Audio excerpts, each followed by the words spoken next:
Friends, welcome back to our channel మా ఇంటి రుచులు. నేను మీ స్మార్ట్ విజయ. ఈరోజు నేను బెండకాయ పచ్చిరొయ్యలు కర్రీ అయితే చేసి చూపిస్తానండి.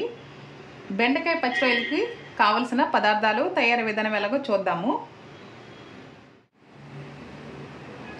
ముందుగా స్టవ్ వెలిగించుకొని కడాయి పెట్టి కావాల్సిన ఆయిల్ అయితే వేసేసుకున్నానండి. ఆయిల్ కూడా మనకు వేడైంది కదా. ఇప్పుడు ఇందులో ముందుగా కట్ చేసి పెట్టుకున్న ఉల్లిపాయ ముక్కలు, పచ్చిమిర్చి, కరివేపాకు ఈ మూడు వేసుకుని బాగా ఫ్రై చేసుకోవాలి.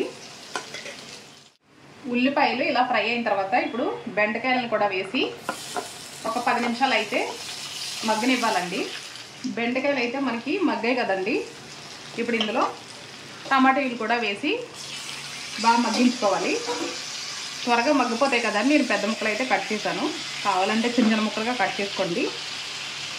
టమాటా ముక్కలు కూడా మగ్గిపోయాయి కదండి. ఇప్పుడు ముందుగా శుభ్రం చేసి పెట్టుకున్న రొయ్యలు కూడా వేసేసుకుంటున్నాను.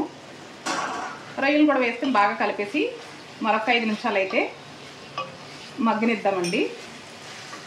చూసారు కదండి, రొయ్యలు కూడా ఇలా మగ్గిన తర్వాత ఇందులో మనం రుచికి సరిపడా ఉప్పు, కొద్దిగా పసుపు, 1 స్పూను కారం, కొంచెం ఎక్కువ తినేవాళ్ళు వేసుకోండి.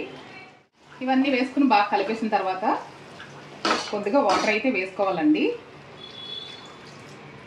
మనకి ఇవి మునిగేంత వరకు వేసుకుంటే సరిపోతుంది.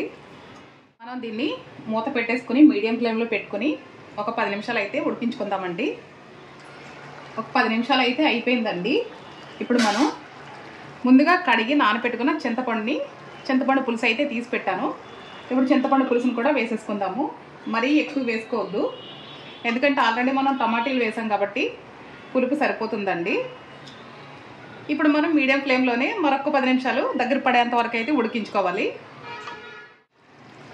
బెండకాయ పచ్చిరొయ్యలు కర్రీ అయితే మనకి దగ్గర పడుతుందండి. చివరిగా మనం కట్ చేసి పెట్టుకున్న కొత్తిమీరని చల్లేసుకుందాము. ఇలా చల్లుకున్న తర్వాత మరొక 2 నిమిషాలు అయితే ఉంచుకుందామండి. బెండకాయ పచ్చిరొయ్యలు కర్రీ అయితే రెడీ అయిపోయింది. స్టవ్ కూడా ఆఫ్ చేసేసుకుంటున్నాను.